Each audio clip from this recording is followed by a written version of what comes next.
2절까지 말씀.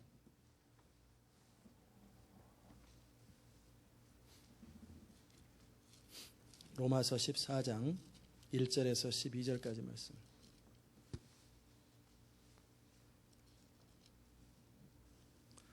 봉독합니다. 믿음이 연약한 자를 너희가 받되 그의 의심하는 바를 비판하지 말라. 어떤 사람은 모든 것을 먹을 만한 믿음이 있고 연약한 자는 채소를 먹느니라.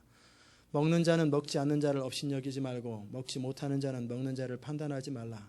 이는 하나님이 저를 받으셨음이니라. 남의 하인을 판단하는 너는 누구뇨? 그 서는 것이나 넘어지는 것이 제 주인에게 있음에 그가 세움을 받으리니 이는 저를 세우시는 권능이 주께 있음이니라.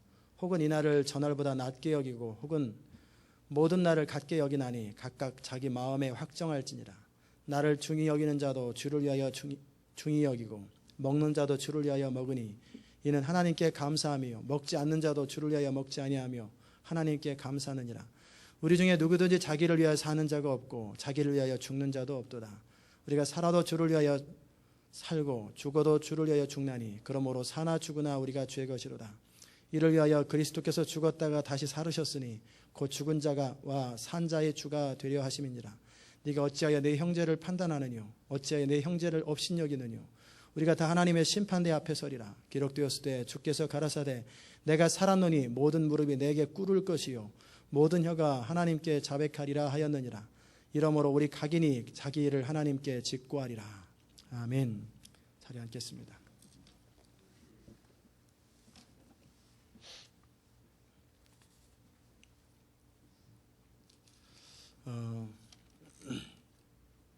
우리가 교회가 시작된 지가 한 6년이 지나가고 이제 7월부터 6월부터는 6월, 7월, 8월 이제 3달이 지나갑니다. 7년째 두 번째 텀에 세 번째가 지나갑니다. 저는 예배를 드리고 여러분과 함께 교제하고 대화하면서 하나님께서 이런 표현이 하나님에게 어떨지 모르겠어요. 교회를 잘 인도하셨구나. 참 잘 인도하셨구나.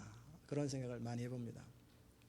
한때는 교회가 뭐 한 1, 2년 지났을 때 막 부흥하고 막 3배로 늘고 막 2배로 늘고 막 늘어났을 때 사람들의 이야기 속에서 시온 인터내셔널 교회, 그 젊은 목사, 뜨는 목사, 그 교회 뜨는 교회, 뭔가 일을 이룰 교회, 막 소문들도 많고 그랬지만 제 마음속에는 교회를 바라보고 답답한 게 너무나 많았고 이런 교회 가지고 무슨 시대적 부흥의 통로로 사용하나.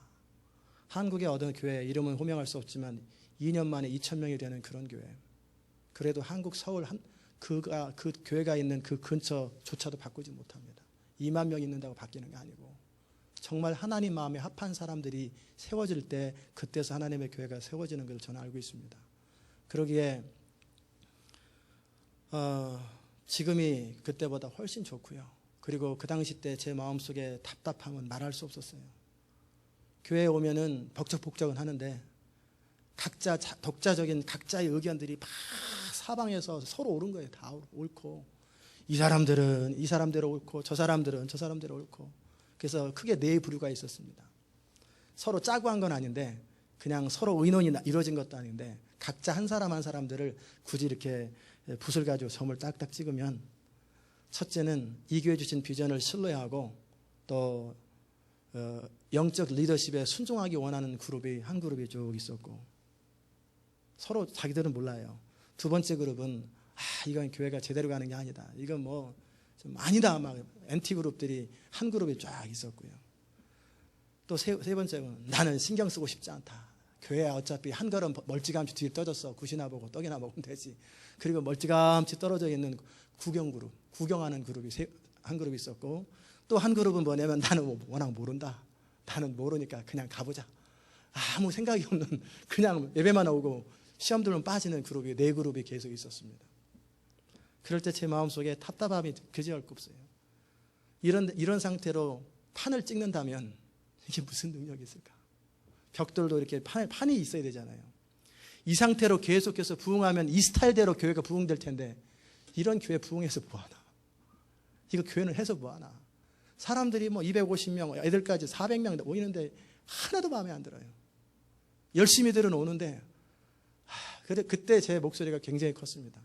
지금보다 훨씬 더 셌습니다. 왜냐하면 깨트려야 되니까 막 소리 지르고 막 엄청나게 이게 뭐 성령이 충만해 열정이 충만해서 그것이 아니고 이건 이 온 구석구석이 전부 다 깨져야 될 부분이에요. 그러나 이제 시간이 가면서 하나님께서 이 교회를 다듬으시고 정말 이끌어 가신 것을 감사합니다. 그러는 과정 속에 지난 이 둘루스 아시 옆에 있는 이 둘루스 에어리어에서 예배드리는 지난 3년간의 시간들이 우리에게는 굉장히 축복이었어요. 굉장히 축복이에요. 왜냐하면 그때 이 교회 왔을 때 처음에 제가 아무래도 안 되겠다 싶은 생각이 들면서 그동안 입으로만 얘기하고 구체적으로 표현하지 않았고 그랬던 교회 팔리시를 결정하면서 제가 담임 목사로서 다 알지요. 교회 팔리시를 딱 결정하고 이제 교회가 딱 쐐기처럼 박아지면 안 맞는 사람은 딜이 안 되니까 더 이상 적어도 3분의 1이 교회가 떠나겠구나. 그걸 알았지요. 그 모르면서 정책을 집행하는 사람이 어디 있겠어요. 그럼에도 불구하고 이 교회가 이 상태로 계속 가는 것은 아무 의미 없고 교회가 존재 하나만 하다. 그러면 교회가 강력하게 가고 이 주신 비전대로 시대적 부흥의 통로로 사용되기 위해서 우리가 해야 할 일은 교회가 한 목소리를 낼 수 있는 교회를 만들고 한 방향으로 갈 수 있는 사람들만. 그게 한 명이든 두 명이든 10명이든 상관없다. 적어도 두 사람이 모여서 세 사람이 모여서도 한 목소리가 나지 않으면 그건 너무나 힘든 가정생활인데 한 목소리가 날 수 있는 다양성은 있고 스타일은 다르고 너무너무 배경은 다르지만 가는 방향은 같은 방향으로 갈 수 있는 그런 교회를 세우자. 그런 교회로 만들자 하고 그때서부터 이 교회를 계속 그쪽 방향으로 저도 추구하고 하나님께서 교회를 몰아가셨습니다. 그리고 나서 지금의 전반적인 흐름은 옥에도 티가 있는 것처럼 우리가 완전하진 않아요. 그럼에도 전반적인 방향은 이제는 한 방향으로 가는 교회가 되었어요. 이 교회가 한 방향으로 이런 상태로 이제는 조금 뭐 티도 있어요. 완전하진 않아요. 이런 상태로 이제는 벽돌을 찍어도 되겠다. 이 상태로 계속 사이즈가 커져도 되겠구나. 그런 마음이 찾아들 만큼 이제 마음의 흐뭇함들이 계속 찾아옵니다. 이 모든 일들을 하나님이 하셨고 하나님이 이루셨고 하나님이 앞으로도 계속 이뤄갈 것입니다. 여러분과 저의 마음속에 중심의 소원은 뭐냐면 그냥 뭐 이렇게 남은 생에 교회 다니는 게 소원이 아니고 정말 내 인생 하나 투자해서 뭐 투자라는 말이 우습지만 하나님의 은혜지만 정말 남은 생에 후회 없이 하나님의 뜻을 추구하며 하나님이 정말 기뻐하시는 교회를 이뤄가며 그 교회가 이 도시를 바꾸고 이 시대를 바꾸고 세계 선교의 흐름을 바꿀 수 있는 정말 이 교회에 주신 비전이 이루어지는 걸 정말 원하잖아요. 그렇죠? 그렇지 않으면 뭐하러 우리가 함께 모여서 이 엄청난 수고를 하고 몸부림을 치겠어요. 함께 하나님의 꿈을 이루는 것. 이 시대 성경에 나와 있는 인물이 되는 거예요. 이 시대 다윗이 되고 이 시대 요셉이 되고 이 시대 기드온이 되고 이 시대 다니엘이 되고 이 시대 하나님의 사람들이 되기를 중심으로 소원하는 것. 그것 때문에 우리가 모였고 그것 때문에 씨름하고 그것 때문에 몸부림치는 거예요. 하나님이 그런 모든 동작들을 몸부림들을 중요하게 여기시고 소중히 여기십니다. 오케스트라라고 하는 것이 있지요. 제가 음악을 좋아하니까 오케스트라를 이렇게 들으면 현장에는 많이 못 가봤어요. 돈이 없고도 하고 기회도 없어서 한 3번 가봤나. 주로 그냥 CD로만 들었는데 현장에 가서 들으면 진짜 좋아요. 제가 한국에서 한 번, 미국에서 한 번, 딱 2번 가봤어요. 현장에 한 40개 뭐 그 이상의 악기가 있겠지만 여러 악기들이 있는데 각자 독특합니다. 바이올린하고 비올라하고 틀리고 똑같은 줄인데 현인데 그 다음에 첼로가 틀리고 오보에 틀리고 뭐 플룻 틀리고 다 부는 건데도 다 틀려요. 색깔이 틀리고 북도 똑같은 북인데 다 틀려요. 다 틀리고 그리고 한 사람 한 사람이 다 독특하게 개성도 뛰어납니다. 특별히 여러분 음악하는 사람 그것도 잘하는 사람은 성격이 굉장히 독특합니다. 지휘봉을 던져버리고 그냥 지휘탁자를 엎어버리고 정명훈 씨가 지휘할 때 거기 외국 사람들이잖아요. 자기 나라 사람들이고 한 사람만 지휘자만 다 엉뚱한 사람인데 그냥 살벌하다는 거예요. 딱 그 현장에 들어오면은 완전히 머리가 쭈삐쭈삐 설 만큼 실력이 없는 사람이 그런 무시하면 그만이거든요. 근데 정확하게 지적하는 거예요. 그 소리가 다 나는데 몇 번째 줄 누구 소리가 엉뚱한 소리 납니다. 그거 지금 호흡 한 템포 빠졌어요. 그걸 정확하게 다 지적하면서 그러니까 각자 독특한 개성이 있는 이 적어도 그 정도의 국립 오케스트라에서 연주하는 사람은 굉장히 탁월한 사람들이 얼마나 능력이 탁월하고 뛰어나겠어요. 개성도 뛰어나고 각자 자기 나름대로 해서 학원을 차리면은 정말 대장 노릇하고 그럴 사람인데, 정말 탁월한 사람들인데, 그 사람이 컨덕터, 지휘자의 말에 의해서 다 조율하는 거예요. 아무 때나 소리 삑 내면 안 돼요.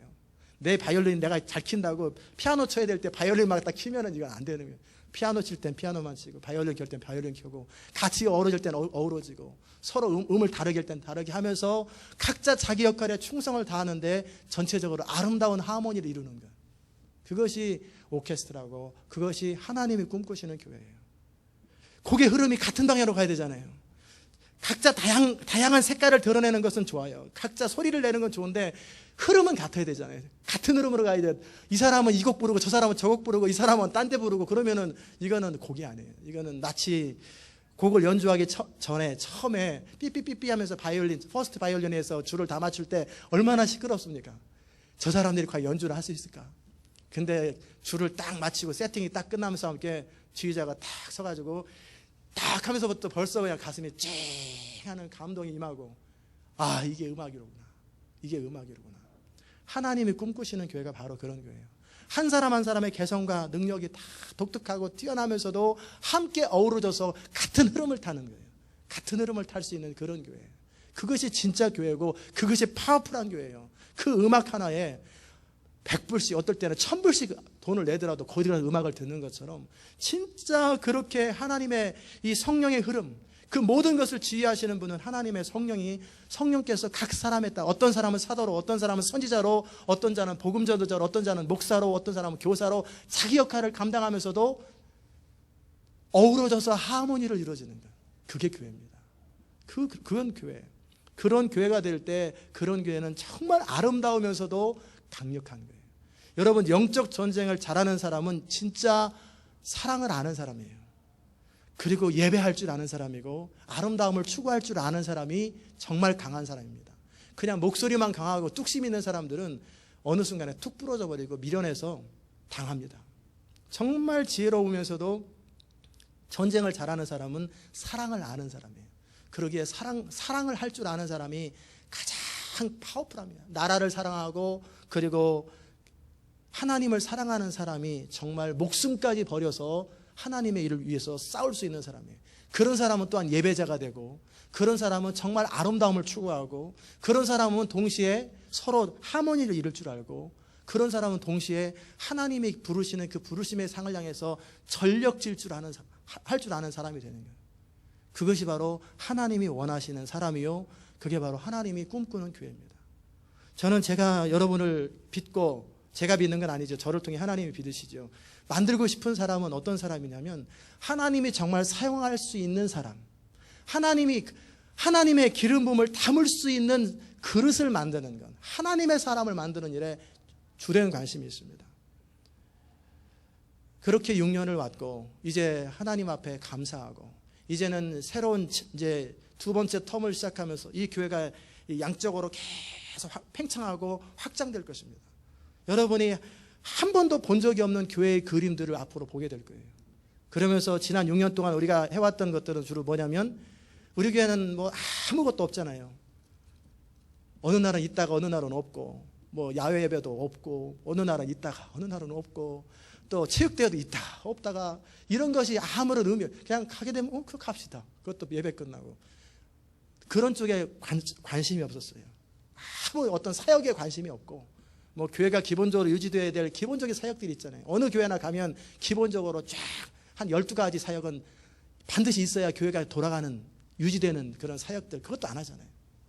유일하게 이 교회는 무슨 선교 공동체처럼, 선교 훈련센터처럼 두 가지만 했어요. 제자 훈련하고 예배. 오직 두 가지만 집중하면서 여기까지 온 거예요. 그러나 이제 여러분이 올해가 지나가고 내년이 지나가면서 교회가 굉장히 많이 달라지는 것을 보게 될 것입니다. 제 마음속에 여러분에게 그토록 선포하고 추구했던 것 중에 하나가 뭐냐면, 준비되지 않은 사람을 세우고 싶지 않다. 그러면 그 사람도 망하고 교회 전체가 망하고 하나님 나라 망한다.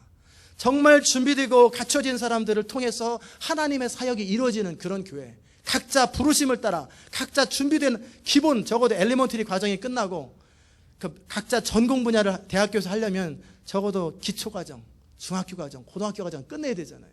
그런 과정이 제자훈련이라는 이름으로 다 끝내지고 나서 그 다음서부터는 독자적인 사역들이 이루어지는 거예요. 그럴 때 각 사역자들에 의해서, 평신도 사역자들에 의해서 교회가 움직여지고 이끌어져 가며 정말 여기저기서 다양한 사역들이 폭발적으로 일어나고, 그 사역자에 의해서 전반적인 제자훈련이나 이런 것들은 교회 전체에서 시행하지만 그 독특한 사역은 그 사람이 다음 사람을 훈련시키고, 마치 도제하는 것처럼 또 이 팀에서는 그 팀 안에서 또 다음 사람을 훈련시키고, 그러니까 교회가 전체적으로 기본 훈련 과정만 하면 그 팀 안에서 교회들을 다 성도들을 훈련시키고 세워가는 거예요. 그리고 독특하고 다양한 사역들이 계속 활성화되는 거예요.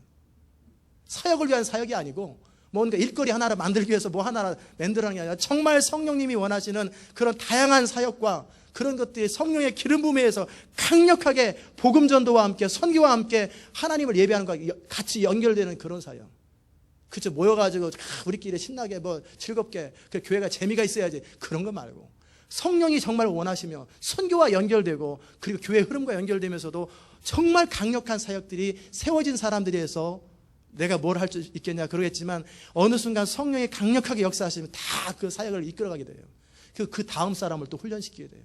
그런 교회가 앞으로 진행될 거예요. 정말 성령이 이끌어가는 교회.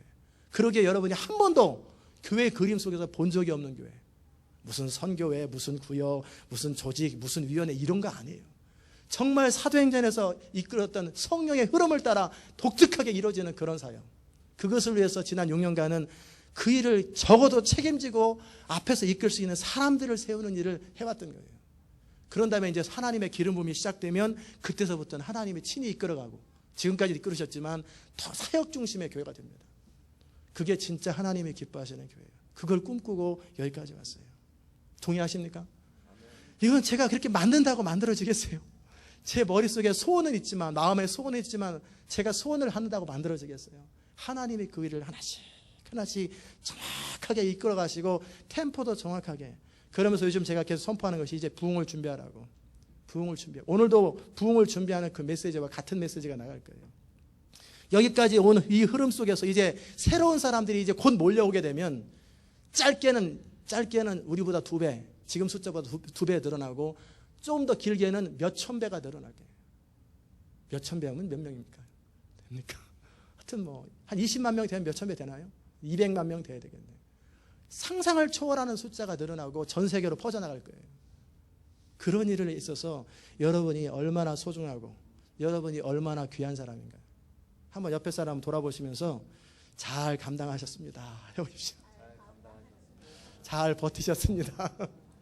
남은 자가 되는 거예요. 남은 자가 되는 거예요. 굉장히 중요합니다. 남은 자가 되어서 하나님의 꿈을 실을 수 있는 남은 자가 되는 거예요. 다 남고 싶지요. 그러나 상황이 안 되고 환경이 안 되고 마음이 안 되는 걸 어떻게 하겠어요? 그런데 남고 남아서 함께 하나님의 꿈을 이룰 수 있는 그런 여러분들이 하나님께는 굉장히 소중합니다. 이제 여기에 그 다음 사람의 그룹들이 이제 오고 또 새로운 사람이 오고, 그럴 때 이제 우리가 어떻게 해야 될까? 여러분과 함께 공동체를 이제 세우기 위해서 어떻게 해야 될까?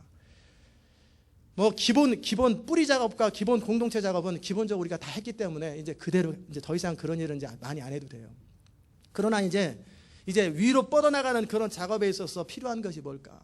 공사를 할 적에 안전 제일이잖아요. 그렇기 때문에 공사판에 뭐 이렇게 금을 쳐놓고 다 안전을 위해서 하는 것처럼, 우리가 이제 새로운 사람들이 몰려올 적에, 정말 다양한 사람들이 몰려올 적에 그 공동체를 어떻게 가꾸고 우리가 어떤 마음을 가지고 사람들을 맞이해야 될지, 그 부분을 여러분과 함께 오늘 나눌 것입니다. 그 가운데 여러분이 읽었던 목적이 이끄는 삶에 보면은 공동체를 가꾸는 데 있어서 서로 종이 되자, 서로 청지기, 종의 역할을 감당하자고 하는 그 챕터에 굉장히 중요한 5가지 주제가 나와 있기에 서론적으로 그 말씀을 먼저 드리고, 그와 함께 본문을 그 흐름 속에서 연결하려고 합니다. 공동체를 가꿀 때 가장 첫 번째 중요한 것은 뭐냐면, 자기 자신보다 다른 사람을 더 생각하고 자기 자신을 잊어버리는 태도가 굉장히 중요합니다. 자기 부인이에요.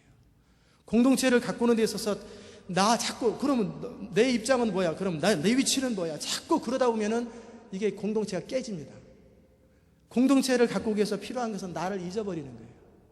나 자신이 하나의 미랄이 되어서 썩어져서 잊어버릴 때 하나님의 공동체가 세워지는 거예요. 매스게임, 일부 예배 때는 생각이 안 나서 모르겠는데, 매스게임 있잖아요.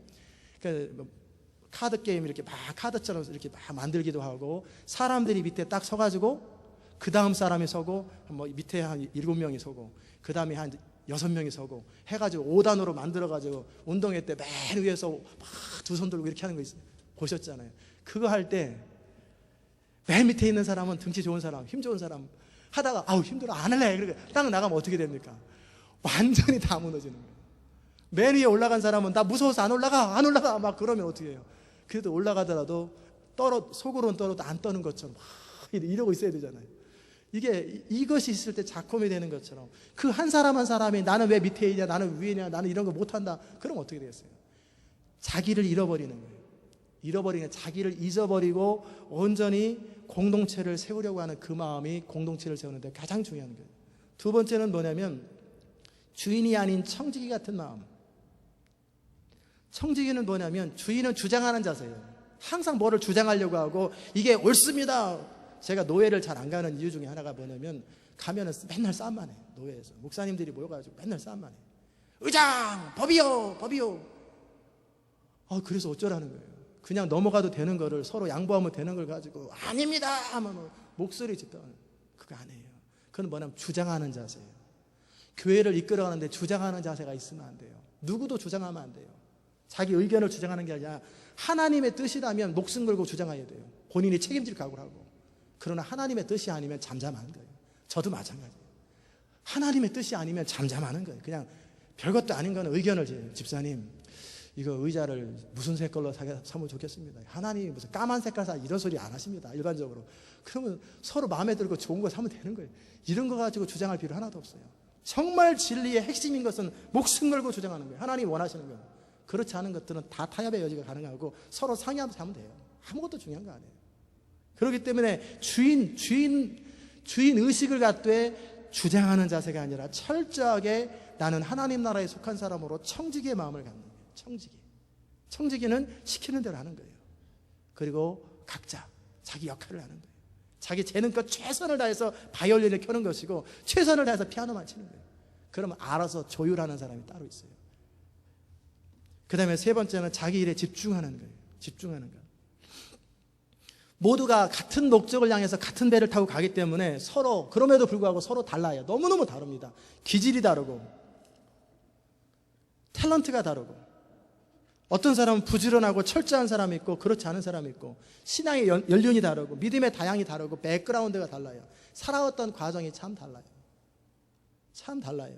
여기서 1.5세로 사는 사람 다르고 또 다민족들 다르고 2세 또 다르고 1세 다르고 한국에서 몇 년도에 왔느냐에 따라 또 달라요. 너무너무 달라요. 이게 다양한 다른 사람이 기본적으로 같은 방향을 따라가긴 하면서도 서로의 다양성을 인정하면서 자기는 자기 자신에 집중하는 거예요. 바이올린 키는 사람이 컨덕터 가만히 있는데 그 피아노 똑바로 좀 치시오. 그럼 어떻게 하겠어요? 북 치는 사람이 저기 첼로 똑바로 좀 치시오. 그러면 지휘자가 당신이 지휘하든지 아니면 그만하든지 똑바로. 북은 북만 치면 돼요. 틀려도 내버려 둬요. 지휘자가 알아서 지금 지적할 때가 있고 지적하지 않을 때가 있는 거예요. 지휘자가 지적하는 거예요. 그러기에 자기 일에만 집중하는 거예요. 그러면 남의 일이 안 보입니다. 자기 일에 집중하지 않으면 남의 일이 자꾸 보이고 다른 사람이 자꾸 보이는 거예요. 여러분 눈에 자꾸 온갖 것이 다 보일 때 선지자의 영을 가지고 계시 영을 가져서 특별히 사람을 돌보는 입장에 있는 사람은 괜찮아요. 보여야지 그냥 사람을 이끌지. 보이지도 않으면 소경이 속을 이끌으니까. 그러나 그렇지 않은 상태에서 자꾸 다른 것이 보일 때는 다른 말로 표현하면 자기 자신의 일에 집중하지 않고 있다는 거예요. 자기가 할 일에 집중하지 않고 있는 거예요. 어느 나라 왕이 한 신하가 하도 컴플레인을 많고 자꾸 그 다른 신하에 대해서 고자질을 많이 하고 자꾸 뭐 이게 뭐 어른이 저게 어른이 맨날 그런 소리 하길래 왕이 저 사람 버릇을 좀 고쳐야 되겠다.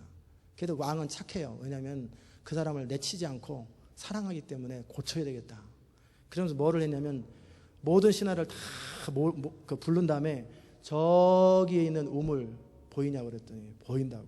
그 사람은 딱 나오라고 그러더니 자, 이 컵을 줄 테니까 이 컵 뚜껑을 닫지 않고 맥시멈으로 채워가지고 그 우물에서 물을 떠가지고 와라. 한 방울이라도 흘리면 네 목이 날아갈 줄 알아라. 그러니까 이 신하가 긴장하면서 우물에 가가지고 물을 떴어요.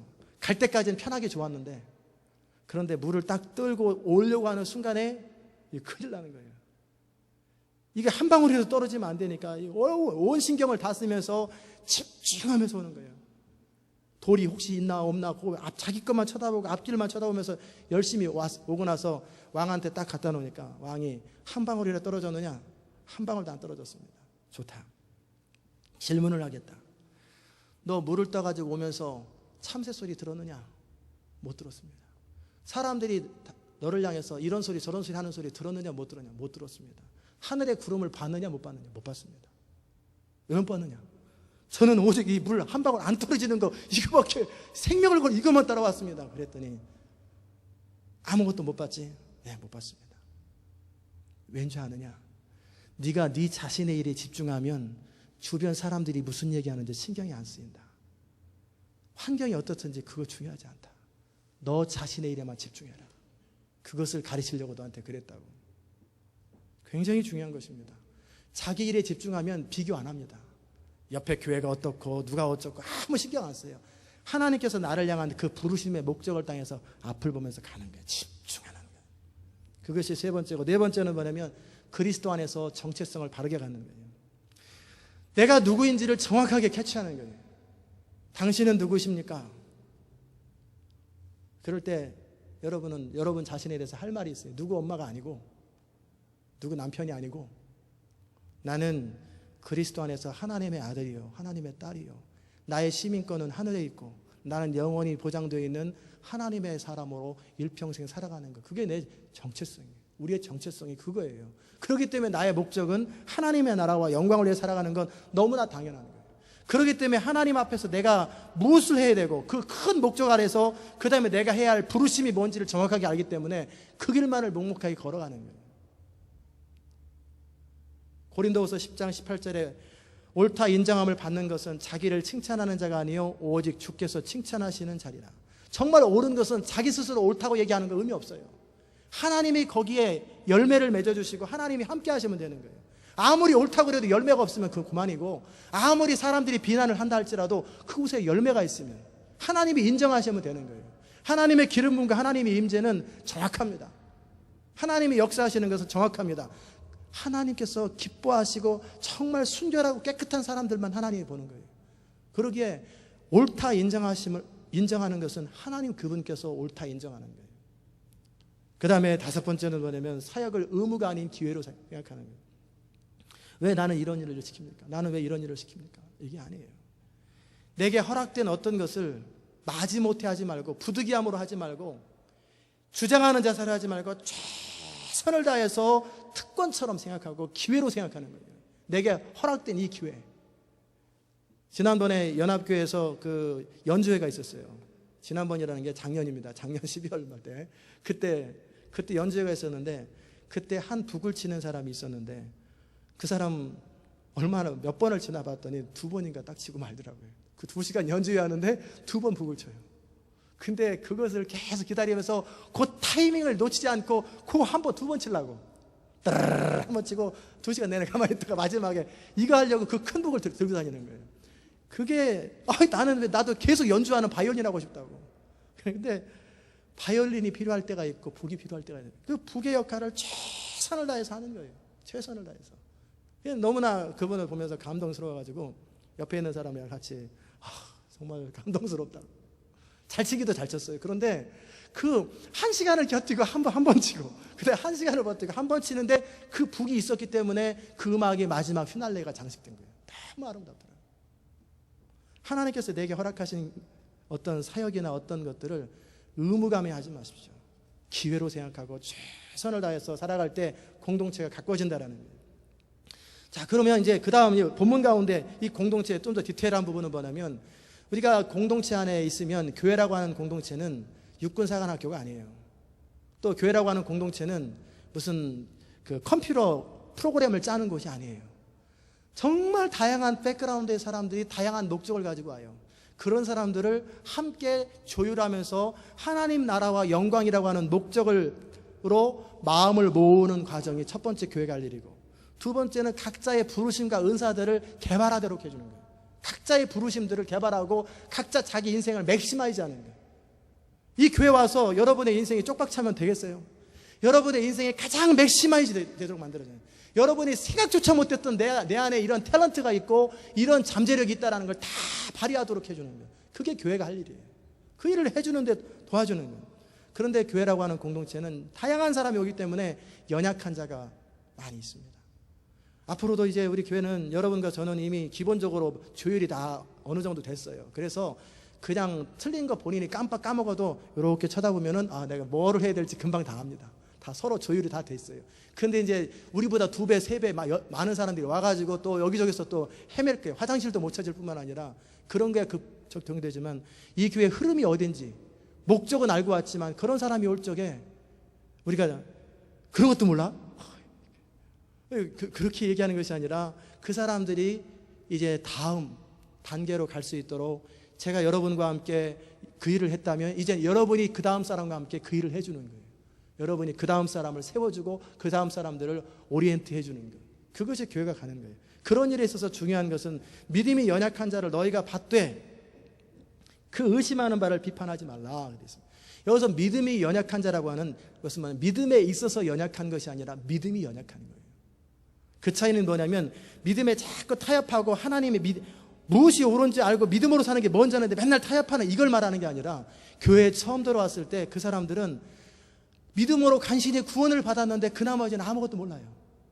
무엇을 어떻게 해야 될지도 모르고 어떻게 해야 될지 전혀 모르는 사람들, 믿음에 있어서의 믿음이 연약한 자들, 믿음 자체가 아예 연약한 자들이 있어요. 그런 자들의 특징이 있어요. 5가지가 있는데 믿음이 연약한 자의 공통적인 특징이 있는데 그건 뭐냐면 의심이 많습니다. 자기 삶에 대해서 의심을 말하는 게 아니라 내가 이게 맞나 틀리나 불안한 거예요. 이게 맞나 틀리나. 다른 나라에 가서 전혀 오른쪽으로 가는 차선을 가가지고 왼쪽으로 혼자 가면 이게 맞나 틀리나 계속 불안한 거예요. 마음의 갈등이 계속 있는 거예요. 그리고 어떤 말씀을 또 선포하면은 정말 회개할 사람이 회개하지 아니하고 꼭 연약한 자들이 혼자 상처를 다 받아. 혼자 다 질려요. 그래서 그 사람들 사실은 그거 적용도 안 되는 말씀이거나 아니면 나중에 적용해야 될 말씀인데 이미 모든 걸 다 듣고 자꾸 불안한 거예요. 잘하고 싶은데 안 되니까 계속 흔들리는 마음의 갈등들, 이런 것이 있고요. 2번째는 믿음이 연약한 자의 특징은 율법주의가 강합니다. 사람 안에 두려움이 많으면 규칙을 많이 만들어 놓습니다. 그래가지고 자기 나름대로 또는 어디에서 가르쳐주는 규칙대로 이렇게 해야 되고 그 일을 이루면은 내가 다 이룬 것처럼. 제가 교회를 처음 이끌어가면서 많은 사람들을 만날 때 공통적으로 느꼈던 게 뭐냐면 사람들이 참 자유함이 없구나. 참 자유함이 없고 눌려있다라는 걸 많이 경험하고요. 너무나 종교적이고 틀에 사로잡혔다라는 걸 경험해요. 너무나 그리스도 안에서 진리가 너희를 자유케 하기 때문에 너무너무 자유롭거든요. 예수 믿는 건 너무너무 자유롭고 갈수록 자유로운 거예요.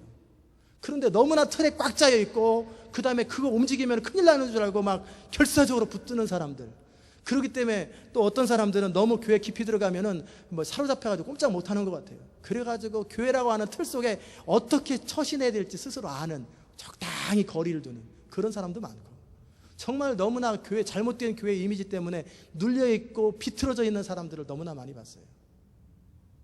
진리를 알지니 진리가 너희를 어떻게 한다고요? 자유케 하는 거예요. 예수를 믿으면 믿을수록 점점 자유로워지는 거예요. 그런데 바리새인이나 서기관들은 어떻게 해요? 율법의 종목을 한 600개를 만들어 놓고 그것을 지켜야지 구원을 얻거나 그것을 지켜야 하나님 앞에 의로운 줄 알고 착각하는 거예요. 아니에요. 피아노를 치면 어떻고 키보드를 치면 어때요? 저건 본질도 아닌데. 강대생이 이런 색깔이면 어떻고, 강대생이 오른쪽에 있으면 어떻고, 왼쪽에 있으면 어때요? 하나도 중요하지 않아요. 가운을 입으면 어떻고, 가운을 안 입으면 어때요? 그게 무슨 본질도 아니에요. 하나도 중요한 것도 아니에요. 그것 때문에 구원 얻는 것도 아니고, 그것 때문에 지옥 가는 것도 아니에요. 하나도 안 중요한 거예요. 창고에서 드리면 어떻고, 샹들리에를 넣으면 어때요? 아무 상관없어요. 너무나 많은 율법들을 만들어 놨어요. 거기도 성경의 근거에서 율법들을 척척척 만들어 놓으니까 청교도 당시 때 어느 교회에 그런 일이 있었대요. 그 교회 가면은 등록교인이 첫 번째 하는 일이 시계 사는 일이에요.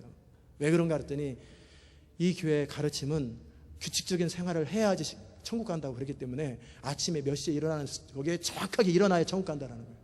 그래서 몇 시에 일어나고 몇 시에 자고 몇 시에는 뭐하고 이거 룰을 만들어 놓고 그대로 그걸 지켜야 천국 간다.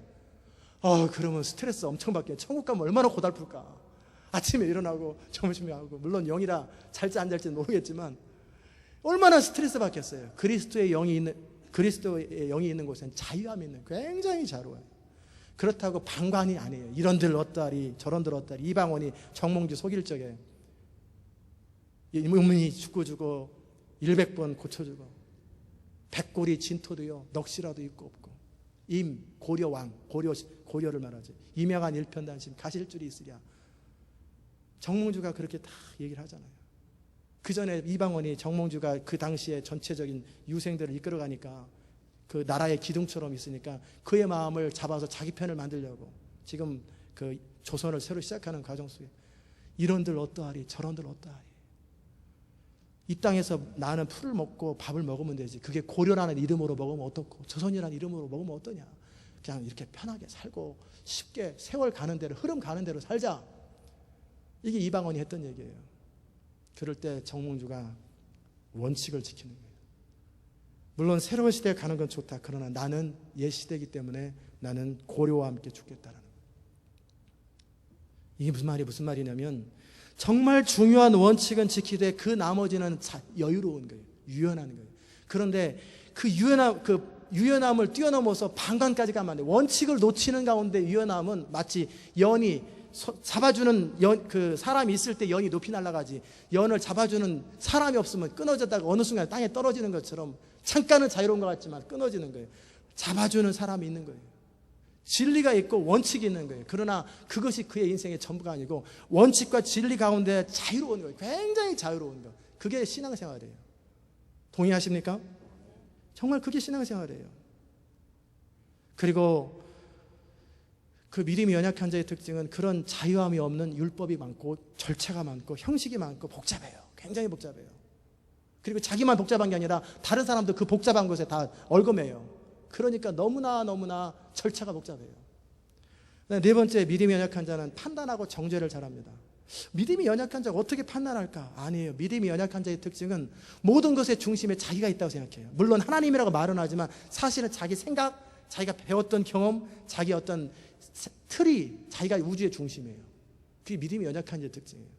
믿음이 강한 자는 모든 것의 중심이 하나님이시기 때문에 하나님의 뜻을 따라 움직이고 하나님의 뜻을 따라 이렇게도 하고 저렇게도 하고 정반대로도 하고 이렇게도 하고 자유롭게 움직입니다. 왜? 중심에서 하나님이 움직이시기 때문에. 배가 앞으로도 갔다가 뒤로도 갔다가 그래야 되는데 우리 배는 앞으로 못 가지. 무조건 앞으로만 가면, 뒤로 못 가지. 앞으로만 가면 안 돼요. 어떤 사람이 레프턴 하다가 교통사고를 냈대요. 그리고 그 사람은 뭐라고 하냐면 나는 내 평생에 레프턴 안 한다. 그리고 무조건 직진 아니면 라이턴을 해서 돌아서라도 결국은 가는 거예요. 레프턴이 안 되는 거예요. 그건 사람의 문제고, 전에 제가 살려고 했던 중고차 하나가 있었어요. 누구를 위해서 사주려고 그랬는데 그 중고차는 500불인데 근데 문제는 뭐냐면 뒤로나 후진 안 된대요. 이 차는 무조건 앞으로만 간대요. 이것도 문제가 있는 거예요. 이렇게 기준이 있으면 안 돼요. 뒤로 갈 수도 있는 거고 옆으로 갈 수도 있고 레프턴 할 수도 있고 라이턴 할 수도 있지. 나는 죽어도 진짜 그런 사람이 있대요. 그냥 도는 거예요. 도는. 그런 사람들은 여기 조지아 살면 어렵죠. 시카고 같은데 항상 라이턴에도 갈 수 있는 데를 가야 돼. 이게 연약한 자의 특징은 뭐냐면 자기 기준이 많아요. 그렇기 때문에 자기 기준에 맞지 않으면 다 판단의 대상이, 왜 그래? 이거는 왜 그래? 이거는 왜 그래? 이거는 왜 그래? 이거 전부 다 본인은 자기가 의로운 줄 알아요. 강한 줄 알아요. 사실은 연약한 거예요. 자유함이 없는 거예요. 기준이 너무 많은 거예요. 그 다음에 믿음이 연약한 자의 특징은 스스로 자기가 의롭다고 착각을 하고 옳다고 생각을 해요. 안 해요. 대신에 믿음이 강한 자는 나는 아무것도 아니고 나는 부족하고, 그러게 예수님의 믿음이 제일 좋잖아요. 그러니까 나는 아무것도 스스로 하지 않노라. 오직 아버지 하나님의 뜻만을 하고, 예수님은 자기 자신이 없어요. 믿음이 강해지면 강해질수록 자기가 없어져 버려요. 자기 의견도 없어지고 자기 주장도 없어요. 오직 하나님의 뜻만 있어요. 그게 정말 믿음이 강한 거예요. 이럴 때 있어서 이제 구체적인 케이스를 얘기하죠. 뭐 먹는 거하고 날짜는 한 두 가지만 대표로 한 거예요. 그 외에도 많은 케이스들이 있을 수 있는데, 유대인의 전통 가운데는 어떤 레위기의 전통이 있냐면 그 돼지고기는 먹으면 안 되고 뱀장어 같은 거 먹으면 안 되고, 쪽발이 발꿈치가 갈라져 있고 되새김질을 하는 것만 먹어야 되는데, 발꿈치가 갈라졌는데 되새김질을 안 하거나 되새김질을 하는데 발꿈치가 안 갈라져 있는 거 먹으면 안 돼요. 물고기를 먹을 때도 지느러미가 있고 이렇게 해야 되는데 지느러미가 없는 것은 비늘이 없는 것은 먹으면 안 돼요. 이런 기준들이 많이 있다고요. 물론 그것은 뭐냐면 하나님께서 물론 그대로 따르면 우리 몸이 건강해집니다. 우리 건강을 위해서 하나님의 백성으로 구별하기 위해서 그렇게 만든 거예요. 의식법이에요. 이건 도덕법이 아니에요. 옳고 그름의 문제가 아니에요. 이것은 할례를 행하는 것은 옳고 그름의 문제가 아니에요. 그건 의식이에요. 의식. 이스라엘 백성으로서의 정체성을 만드는 데 있어서 중요하기 때문에 하나님이 만들어 놓은 거예요.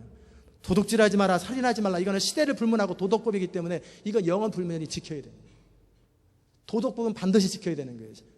예수님이 율법을 완성한 거와 상관없이 율법을 완성했다고 도둑질하면 되겠어요?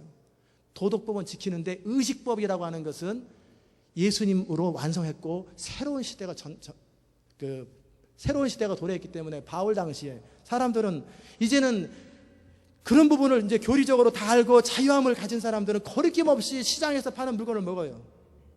근데 어떤 사람이 보통 시장에서 파는 고기들이 제사 지내고 물린 그 고기들을 파는 경우가 많고 쇠고기 파는 경우도 있는데 그럴 때 어떨지 모르니까 아예 안 먹는 사람도 있고 먹는 사람도 있고 이런 부분에 있어서도 사도 바울이 얘기하는 거예요. 시장에서 파는 것은 물어보지 말고 그냥 먹어라. 기도함으로 말씀과 기도로 다 깨끗해지는 거예요. 먹어라. 그런 거 가지고 너무 신경 쓰지 마라.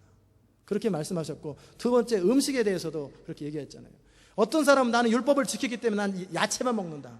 베지테리언이라가 아니라 율법을 지키고 그래야 내가 구원 얻는 것처럼 그래야 의로운 것처럼 그렇게 살아가는 사람들에 대해서 또 어떤 사람들은 어떠냐면 나는 그리스도 안에서 자유롭기 때문에 도덕법은 지키지만 의식법은 예수님이 다 이루셨기 때문에 더 이상 내가 제사 지낼 필요도 없고 이런 것이 의미 없다. 할례를 행할 필요도 없고 그러게 바울이 디모데에게는 할례를 행했지만 디도에게는 할례를 억지로 하지 못하겠거든요. 자유로운 거예요. 그러면 이 두 사람이 서로 의견이 달라요. 그러다 보면 이 베지테리안 채소를 먹고 율법을 지키려고 그 전통을 지키려고 의식을 지키려고 하는 사람은 믿는다라는 것들이 저거밖에 안 돼. 저렇게밖에 못 살아가지고 저게 사람이야 막 그러면서 비난하기 시작하는 거예요. 그럼 이쪽에 있는 사람들은 아직도 그리스도의 도를 모르고 기독교의 초보 상태에서 저 율법의 상태에서 머물러 있는 언제나 저리 드나 서로가 서로를 이렇게 비난한다는 거예요. 이게 문제예요. 그럴 때 바울이 했던 말이 뭐냐면 먹으면 어떻고 안 먹으면 어떠냐. 우리가 살아도 주를 위해 살고 죽어도 주를 위해서 죽느니 이러면 어떻고 저러면 어떠냐. 그게 본질도 아닌 걸 핵심도 아닌 걸 가지고 왜 서로 싸우고 옥신각신 하는 말이에요. 이럴 수도 있는 거고 저럴 수도 있는 거고 아니 먹고 싶으면 먹으라고 그래. 그리고 그 사람들이 시험 들 것 같으면 나는 아예 안 먹겠다. 그래서 사도 바울은 돼지고기를 죽을 때까지 안 먹잖아요. 나 때문에 연약한 자들이 시험 들 것 같으면 나야 상관없지만 그냥 내가 유대인에게 유대인처럼 헬라인에게는 헬라인처럼 율법이 없는 자에게는 없는 자처럼 있는 자에게 있는 자처럼 자유해버리는 거예요. 그리고 기꺼이 낮아져 버리는 거예요.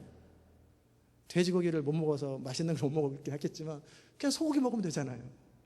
참새고기 먹으면 되는 거고 사도 바울이 스스로 복음을 해서 그렇게 하는 게 자유함이에요.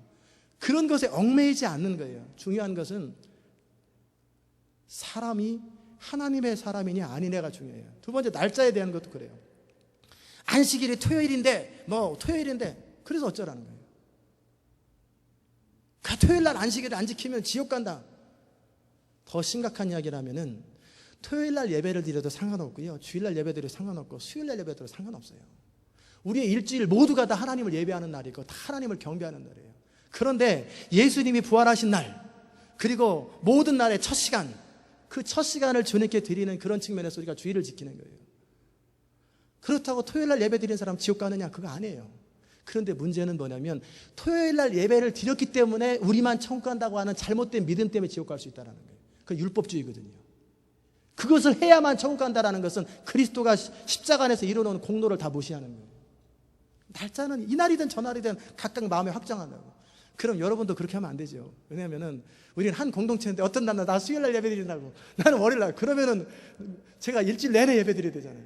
그러면 안 되죠. 그러니까 그냥 우리는 주일 날 예배 드리고 금요일 날 예배 드리고 그러면 또 다른 날은 또 훈련하고 각자 마음에 확정할지니라. 그걸 혼자 확정하지 말고 그 공동체 가운데 서로 확정하라는 거예요.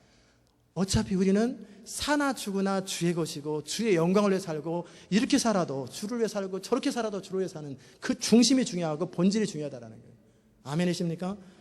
왜? 그러면서 그 각 사람에 대해서 너무 신경 쓰지 마라. 당신이 해줄 수 있는 만큼만 신경 쓰고 도와줄 수 있는 만큼만 도와주고 그 사람을 세울 수 있는 능력, 권능은 하나님이 세우신다는 거예요.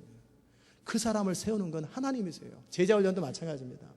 제가 제자훈련 처음 시작할 때 항상 얘기하는 것 중에 말을 물가로 데려갈 수는 있지만 물이 어딘지 모르니까 먹는 사람은 그 사람이라.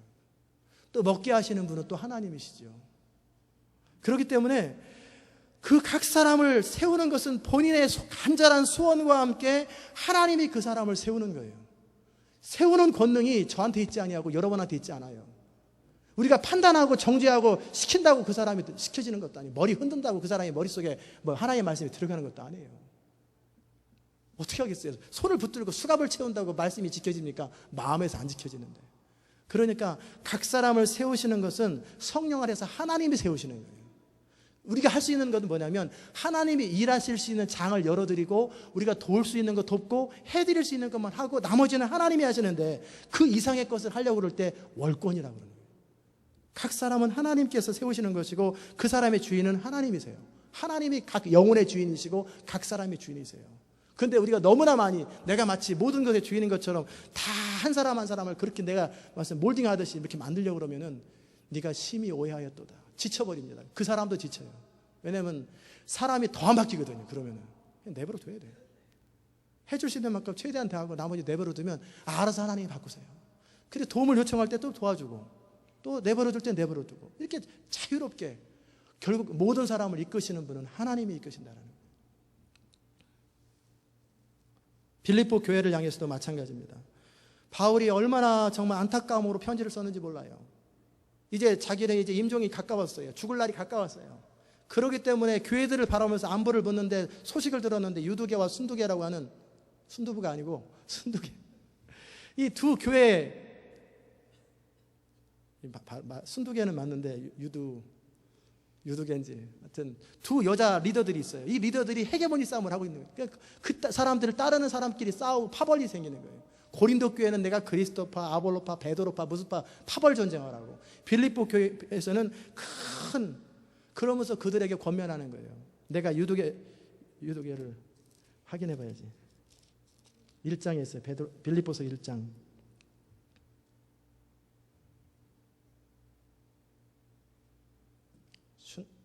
유두계가 아니라 유두고와 순두계. 희한하네. 하여튼 마지막 장에 있나 그들에게 권면하는 거예요. 그러면서도 바울 안에 기쁨, 위로는 뭐냐면 이런 거예요. 그들을 권면해서 잘하기를 바라면서도 그러나 자기는 감옥에 갇혀서 어쩔 수 없어요. 그러면서도 소망은 뭐냐면 너희 속에 착한 일을 시작하신 이가 그리스도 예수의 날까지 마치실 줄을 확신하노라. 빌립보 교회를 시작하시고 세우신 하나님께서 빌립보 교회를 이끌어 가실 것이며 한 사람 한 사람을 세우시고 구원하신 하나님께서 친히 이끌어 가실 것을 바울이 믿으며 마지막 평화롭게 임종하는 거예요. 만약에 그걸 나는 죽어도 못 죽어요 그럼 어떻게 하겠어요? 자기가 할 수 있는 한 최선을 다하고 그 다음 사람에게 맡겨놓고 또 자기는 또 주님께로 가는 거예요. 너희 속에 착한 일을 시작하신 이가 그리스도 예수의 날까지 완성하시는 거예요. 그게 하나님의 사람들이 가져야 될 마음이에요. 여러분 한 사람 한 사람 자기 자신에 대해서 가져야 될 마음은 내가 지금 부족하고 연약하고 한심해 보여도 나를 변화시키시고 나를 완성시키시고 마침내 하나님의 사람으로 세울 분은 하나님이시라고 하는 거예요.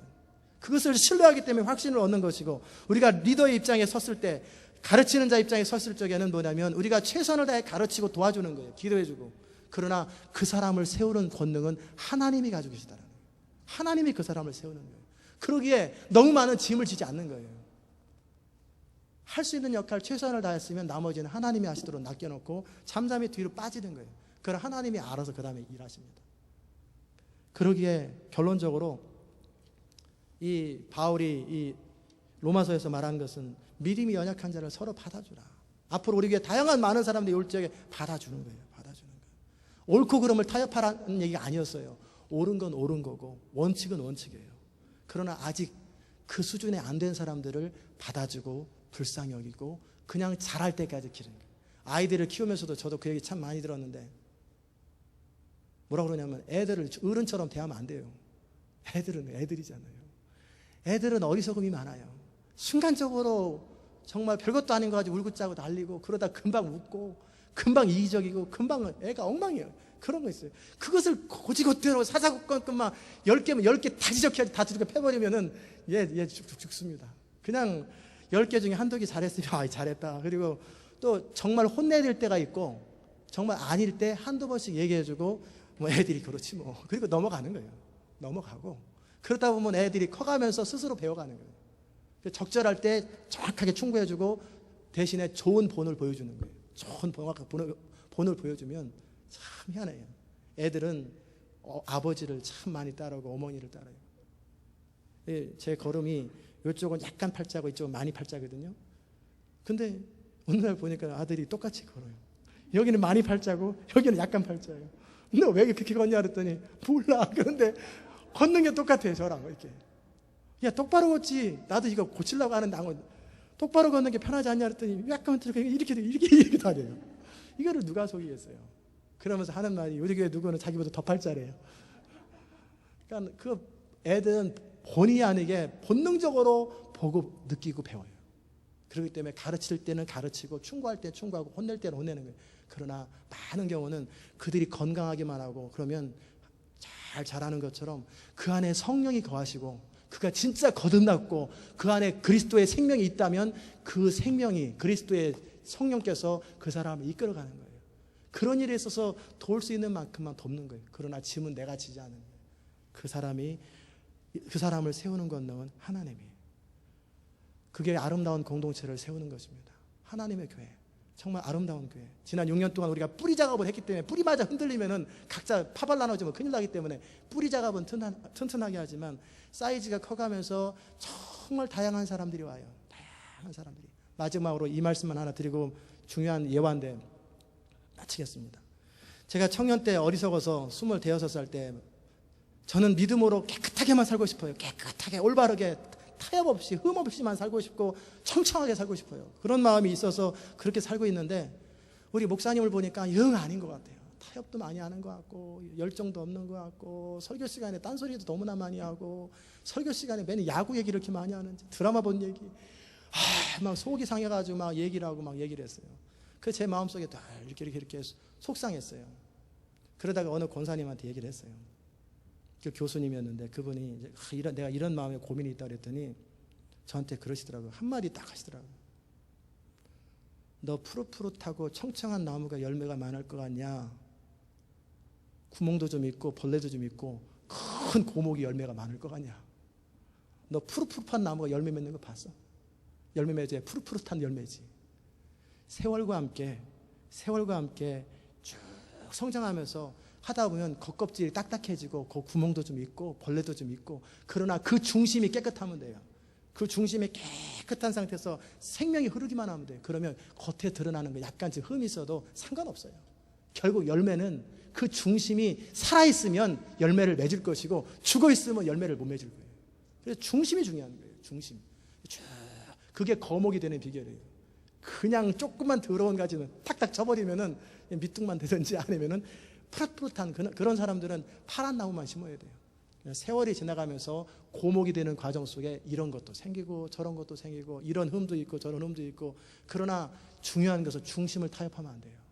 중심을 지키는 거예요. 그리고 이 교회 전체의 중심이 뭡니까? 이 교회 영적 지도자와 하나님과의 관계 속에 교회 전체의 중심을 지키되 그 여러 다양한 사람들이 붙어가지고 이렇게 할 때 세월과 함께 아닌 사람은 그 가지가 아닌 사람 떨어질 것이고 그렇지 않으면 변화되고 치료될 거예요. 생명이 치료예요. 그 안에 나무의 생명이 나무를 치료하는 것처럼 우리 안에 성령께서 이 교회를 치료하시고 이끌어 간다는 거예요. 그게 여유로움이에요. 그럴 때 그게 고목이 되는 거예요. 고목이 되면 안 되죠. 거목이 돼야지. 고목은 죽은 오래된 나무고 큰 나무가 될 때는 진짜 큰 나무 보세요. 거기에 참새도 깃들고 벌레도 있고 매미도 있고 흠도 많고 도끼질한 자국도 있고 그러나 여전히 이 거목이 되는 비결이에요. 하나님의 공동체, 이 시온 인터내셔널 교회 공동체는 작은 공동체가 아니라 정말 강력한 공동체요, 깨끗한 공동체요, 그러면서 거목이 되는 거예요. 그럴 때 앞으로 몰려오는 많은 사람들의 연약함과 부족함들을 받아주세요. 그리고 그들을 내버려 두지 말고 세워주고 도와주고 그러나 항상 가져야 될 마음은 그들을 세우는 권능이 우리한테는 있지 아니하고 나는 도울 뿐이다. 하나님이 그들을 세운다라는 것. 그것을 여러분이 꼭 믿고 신뢰하면서 하나님의 공동체를 아름답게 세워갈 수 있기를 주의 이름으로 축원합니다. 기도하십시다. 하나님 아버지 감사합니다. 하나님의 교회를 지금까지 인도하시고 튼튼하게 인도하시고 건강하게 인도하시니 감사합니다. 이제 이 교회가 이제 계속해서 확장되고 지경이 넓어지고 그러는 과정 속에 생길 수 있는 여러 가지 문제점들을 또한 가르쳐 주시니 감사합니다. 믿음이 연약한 자들을 너희가 받되 그 의심하는 자를 판단하지 말라. 그들을 세우는 권능이 하나님께 있고 하나님의 사환이요 하나님의 종이라고 하였사오니 우리가 함께 협력하면서 최선을 다해서 서로 배려해주고 서로 도와주고 하지만 그들을 움직이고 주장하는 것은 우리가 아니라 하나님의 성령께서 다스리시고 주장하는 것을 저희로 알게 하소서. 이 교회가 하나님의 손에 의해서 이끌어져 가며 하나님의 뜻을 따라 이끌어가는 것을 저희로 알게 하소서. 원칙을 타협하지 않으면서도 자유롭게 하시고 여유롭게 하소서. 주님 저희를 붙드시고 인도하여 주옵소서. 예수님의 귀하신 이름으로 기도드리옵나이다. 아멘.